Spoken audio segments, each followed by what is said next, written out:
The 2023 Valorant partnership teams have just been announced, so let's have a look at these now because this is really interesting. I should probably get them up on my PC so I can read them.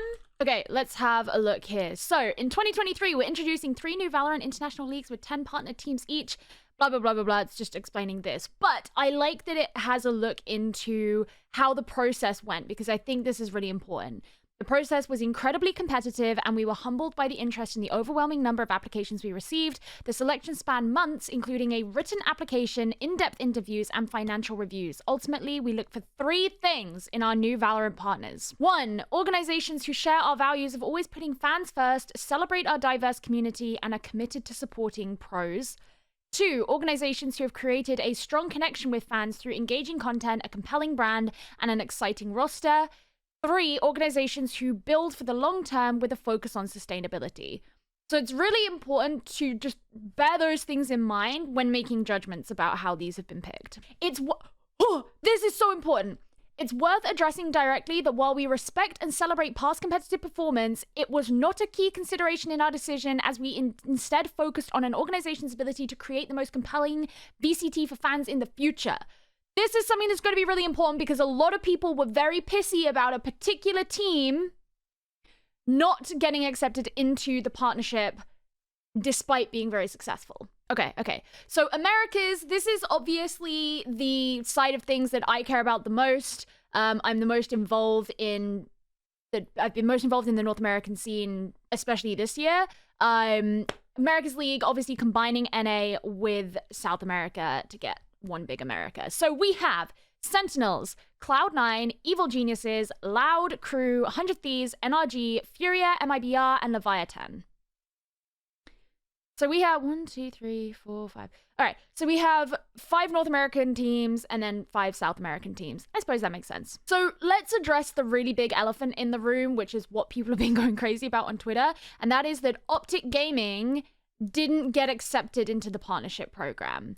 Now, a lot of people are really upset about this because Optic are the most successful North American team, so why wouldn't they have been accepted? Well, I think that paragraph that I just read is the very important aspect here, right? And that is that they didn't base it on how people are doing, right? And on their performance. And a lot of people on Twitter have been like, well, why? Because I think that's the most important part of a competition is being competitive. Reason being is rosters are ephemeral.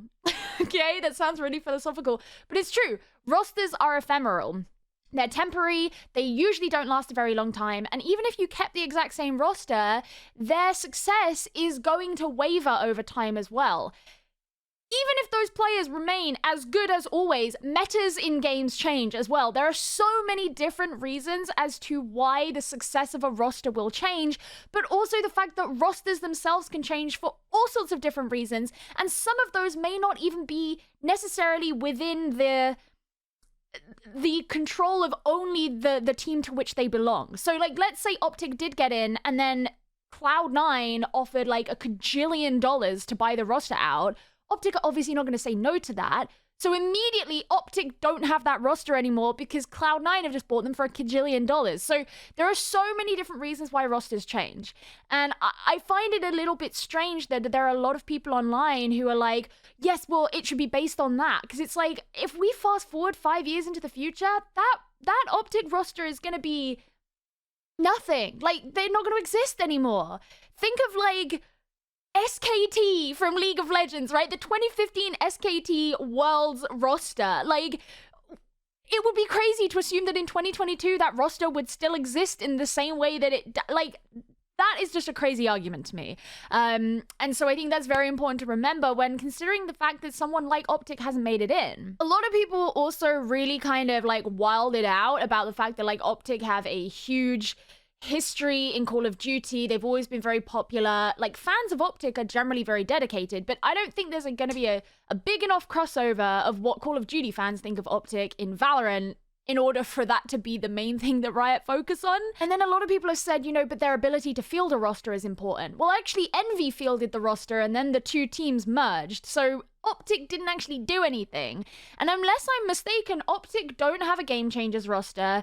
They don't have an Academy roster. So they haven't really branched out anywhere outside of the pure fact that they have a good team. Like, they've made content with them, yeah, absolutely, but there hasn't really been anything that would make me look at this and be like, wow, this is terrible that they haven't given Optic a spot, because the other North American teams that they have accepted, or North American organizations that they have accepted, in my opinion, can also offer all of those things and clearly arguably better.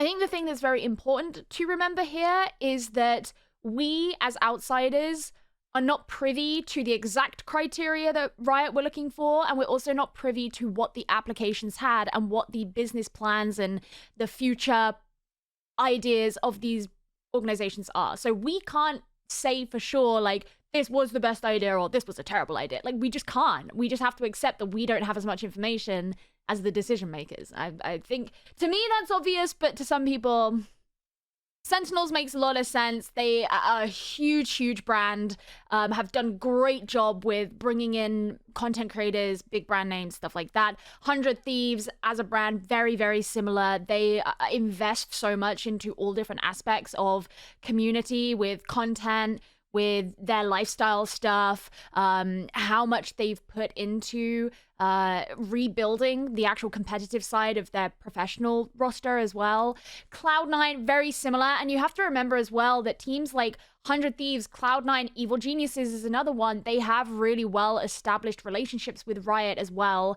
And they've paid for LCS spots. Now, that's not the reason that they would have had this, but the point is that, you know, Riot are already very familiar. They've already got a proven track record of really dedicating to an expensive investment into Riot Esports. I guess I'm a little bit surprised about NIP not necessarily getting a spot, but I think that's a bit more because of what I know about them in Rainbow Six. But, you know, Furia, MIBR, these are organizations which in history, and especially from what I know in Rainbow Six, they've also been like very dedicated. So yeah, I'm really not surprised with how this has gone. I think NRG is maybe the one that stands out to me just because they're a little bit like out of left field compared to potentially some of the other options.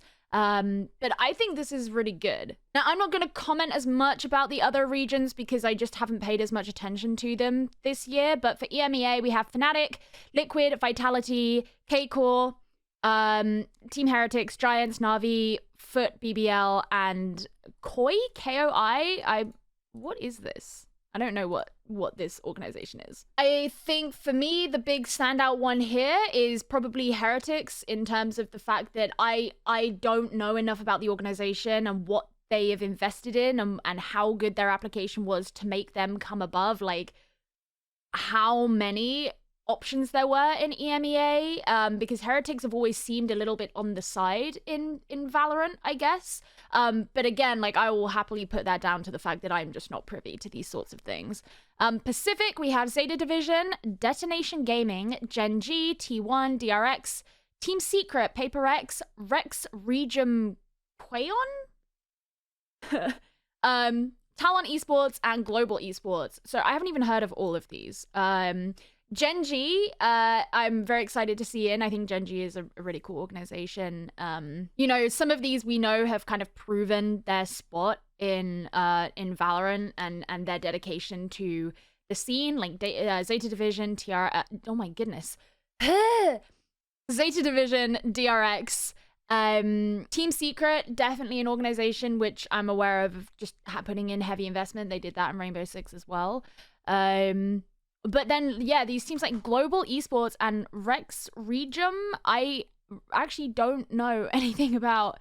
And you can't right click and open the, like, it won't link you to the org. So, but yeah, for the most part, it's the American one that I'm interested in. I think that Optic thing is the most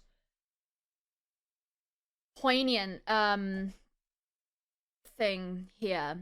I assume that the Optic roster will be bought out in full, or maybe not. Like, these organizations will all have their own scouts, so they could be like, yeah, we want 4 of them and not the others.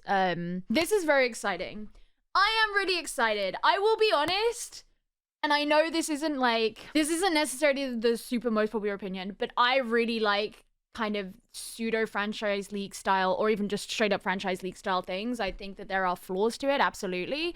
But I like the sort of fact that there's consistency in it. And there's some kind of consistent common thread that you can follow. And there is this sort of domain within which you know what you're working with, and what organizations, what teams you have, and how things change within that, and seeing the story of those teams. And like, I'm very excited for this. I'm super stoked. Let me know what your thoughts are about this down below. I am extremely interested, because obviously a lot of controversy, especially regarding what happened with Optic, and oh, I didn't even mention G2. Maybe that's for another time. I want to know your thoughts. Let me know. And are you excited about this? Which organization do you think you're the most interested in seeing what's going to be going on? And let's have a conversation about it, because I've already started one of those on Twitter, and it's at that point where I'm just letting the notifications ride and just letting it be. All right, I will see you guys in the next video. Goodbye.